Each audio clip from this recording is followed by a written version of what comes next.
This is Max Bredos here at Combate Americas. We're catching up with our Combate roster. Today, it is my pleasure to welcome in the pride of Ventura County. You know him as Froggy. Some call him the Frogster. Jose Estrada. Best nickname, best name on the Combate roster. How's it going, Froggy?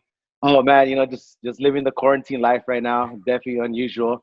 Should have fought him by now at least, but tough times right now. Everything's on hold. Understandable. Got to follow the rules. But as for me, like I said, I live at the gym, so I've been doing my little top things.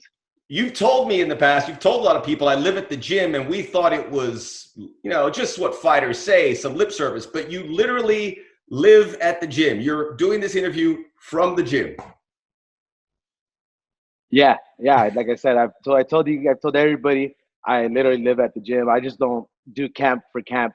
Stay at the gym, go home when camp's over. No, I'm in camp 24/7. I'm here 24/7. I got I thank head coach Brian for letting me have the pleasure of living here, man. And it's right now with everything being locked down, it's been so much help. Whether I break it out by myself pretty much, and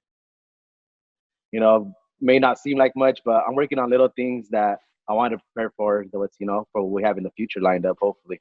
So you eat there, you eat dinner there, you sleep there, you wake up, you roll around on the mats, you keep your fitness up. This is it. This is where you are. Yeah. This is pretty much where I'm at right now. The workouts aren't the same without my team. Without the rest of the group of guys Sure. that usually come in. I have dinner here. I make my dinner here. I cook my own food. I'm eating healthy. I'm eating good. I'm staying on point, and the energy's been ridiculous. So I have to make sure I work out enough just so I crash out at night.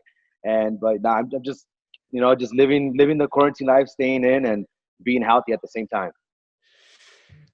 The shirt, you look good. The shirt looks good. What do you? I mean, it's all about the merchandise. If you guys can move, I know Rafa Garcia moves a lot, but if you could move that merch, I'd wear that shirt, man. That's fantastic. Yeah, like I said, we had a special interview today. We got to talk about life. We got to talk about hopefully the fight scene, and hopefully a couple people I want to mention. And but I just gotta let everybody know I'm the people's champ. I need that belt. I need that belt around my waist. Bruno Canetti, I think he's hiding, and I don't know where he's at.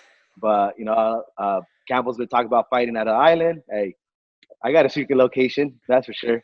We should be fighting at Froggy's. Cards for Froggy's. Obviously, a lot of the. I hear people are always dodging you. I don't know who or anything, but you have a reputation. But Yeah. So you talked about what you're doing. What kind of workouts are you doing, or what kind of regimen are you following in order to stay as sharp as you can? Because we obviously know you can't have that combat, or at least simulate that combat as you would in normal circumstances. Yeah, right now, just making sure I'm getting my road work in. I'm staying on top of my diet right now. I'm doing like a fasting diet since we're not working out. I'm not working out as much. I'm doing like fasting right now. I fast for like 18 hours, have like an 8-hour window period where I'm eating. It's been helping me a lot, keeping me in shape, and just hitting my own strength and conditioning workouts, bag work. I got plenty of bags here I could hit, and a couple ground and pound dummies that I work out with. It's just a little regimen that I picked up, and it's keeping me on point, and just doing two workouts a day, and staying on my minimal working out, and staying busy. That's what's keeping me busy. And other than that, just making sure I'm staying on top of my diet. So when this is over and I get that phone call, if I'm ready to go, I'm ready to go. Once this is over. It sounds all fighting, but what do you do when you need to take your mind off fighting for a few minutes or an hour? Netflix, watch some television. What? Actually, I've actually, like when I was younger, I used to love playing video games. Everybody plays video games, but now lately I can't watch too many movies, or else not that I get bored, but it's like too much action sometimes and keeps me up. So now what I picked up on is I borrow my brother's PlayStation and I play at that game for a couple minutes.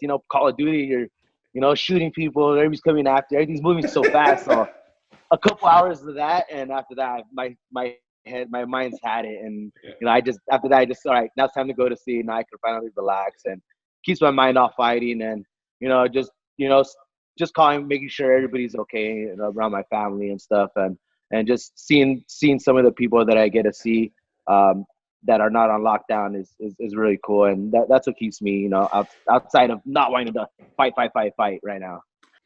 I know you've been watching the UFC there in Florida, and you mentioned on your social media Anthony Smith.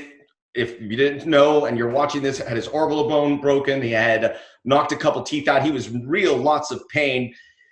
Everyone was watching, thought they should stop the fight. What do you think? I mean, if people think it's the corner's responsibility to stop that, but how is that supposed to play out?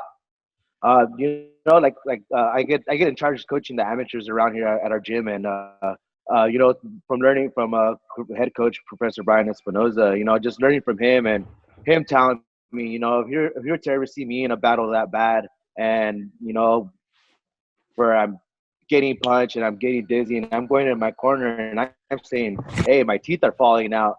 Physically, I mean, we got to remember, we got those little gloves on, we got those tight wraps on, and we got to worry about our brain damage. And as a coach, personally, I think I would have stopped it. As my head coach probably would have stopped the fight as well.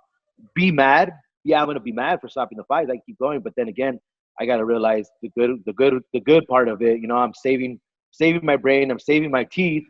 And I'm surviving. I'm able to fight another day. You're saving saving your teeth. Yeah. Important. Jason Herzog. Yeah, telling Jason Herzog, here's my teeth, Jason. I can't wait to see Jason and be like, hey, how was grabbing Lionheart's teeth out of his hand? Like, it's just crazy. I mean, I think they should have stopped it. Everybody's saying the same thing with Tony Ferguson fight, Gaethje fight, that they should have stopped it. That could have been stoppable in the fourth as well, I believe. But in that, yeah, man, those guys really fought, and they really beat each other up. I like to get the fighter's perspective. It's always very interesting. Froggy, I changed it really quickly because I look at the social media before I do these interviews, and I saw a photo where you were taking your family dog to, I guess, the pet. It was, you said, the final ride, and it just broke my heart watching. I mean, we see you as fighters and you're tough, but this moment with the dog, it made you see the human side. We've all gone through that. What was that like that day? It was kind of depressing. How to every dog is a man's best friend. It's a family dog. It's my mom's dog, my dog, and actually who the true owners are, my best friends, Nicolai and Travis.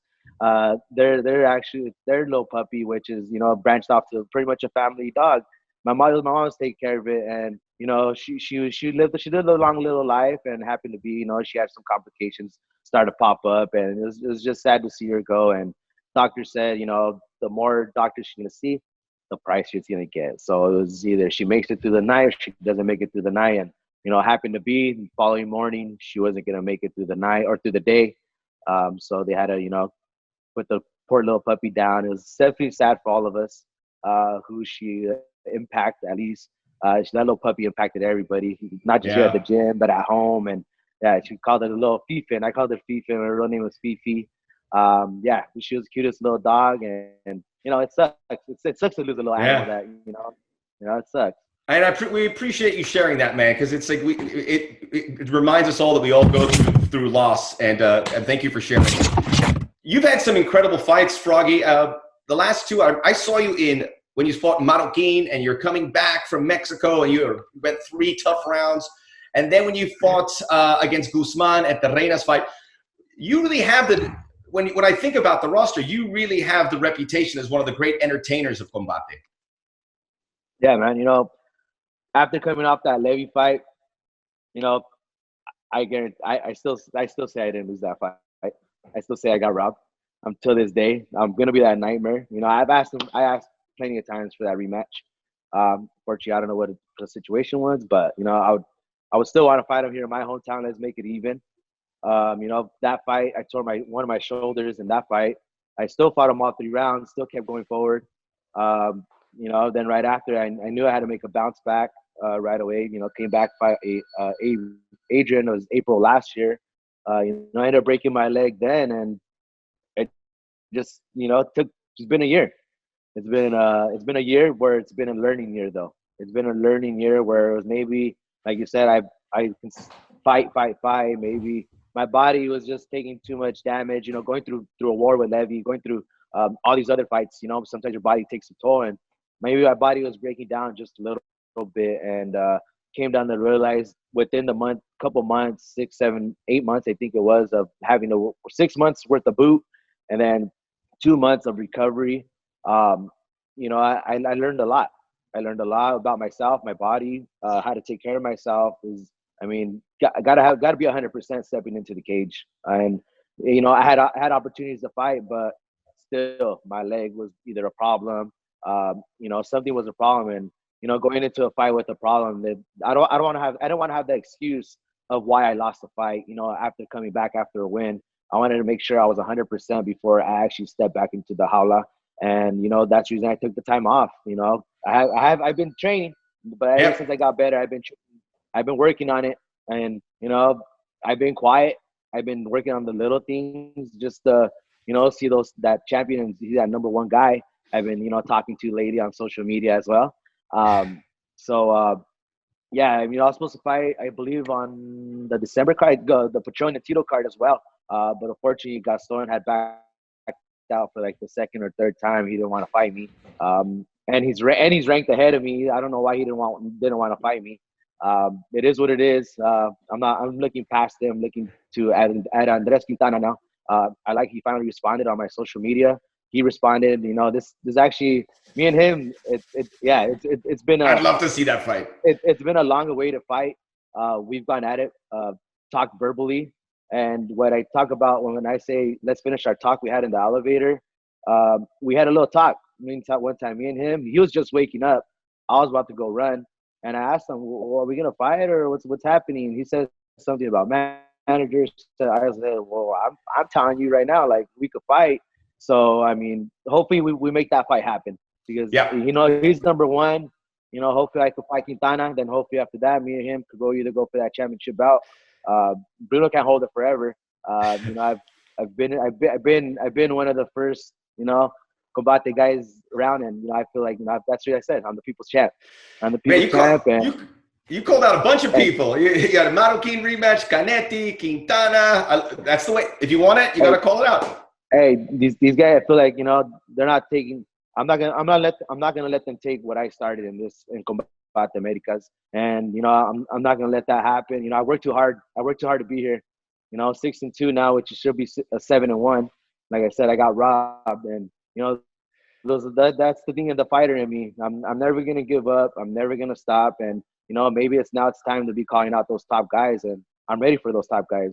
I've been ready for them, and you know, like I said, this time off has helped me that much more. And, you know, I can't wait till this whole quarantine is over. So hopefully me and Quintana can finally settle our little fight that we've been wanting to work on. And like I said, win, and hopefully I can get that bout right after.